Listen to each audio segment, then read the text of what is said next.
वन्य प्राणी सह अस्तित्व। ठीक है, तो क्या है मानव मतलब आदमी, इंसान जो हम लोग हैं। ठीक है, हम लोग इंसान ही है ना कि कुछ और है?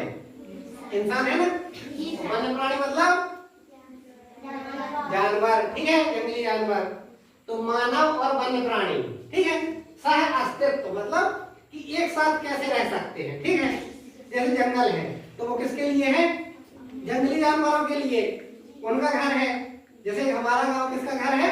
हमारा घर होता है। तो ऐसे जंगल किसका घर होता है? जंगली जानवरों का घर होता है। ठीक है, जब हम जंगल को काटेंगे तो उनका घर नष्ट हो जाएगा। ठीक है, आपका घर कोई गिरा जाए तो कैसा लगेगा? हाँ, रोगे कि नहीं?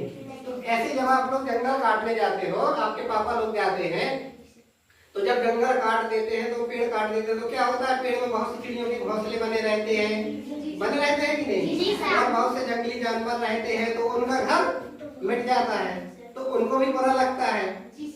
तो फिर वो क्या करते हैं? फिर वो गांव साइड घुसते हैं, क्योंकि उनका घर नहीं बचता है तो कहाँ जाएंगे? गांव साइड आएंगे। ठीक है, तो इसलिए सबसे पहले हमें क्या करना है? जंगल की रक्षा करनी है, जिससे कि उनका घर नष्ट ना हो।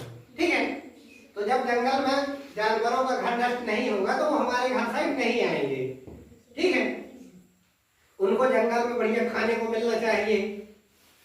जब जंगल में ही खाने को मिलता रहेगा तो वो गांव साइड नहीं आएंगे। ठीक है, तो जो आदमी है, ठीक है, इंसान और जंगली जानवर दोनों एक साथ कैसे रह सकते हैं? हम लोग अपने गांव में रहेंगे, वो लोग अपने जंगल में रहेंगे।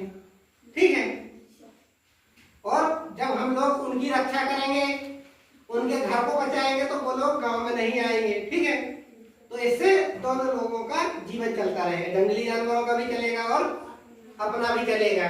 ठीक है, तो सह अस्तित्व का मतलब यही है कि दोनों लोग साथ साथ कैसे रह सकते हैं।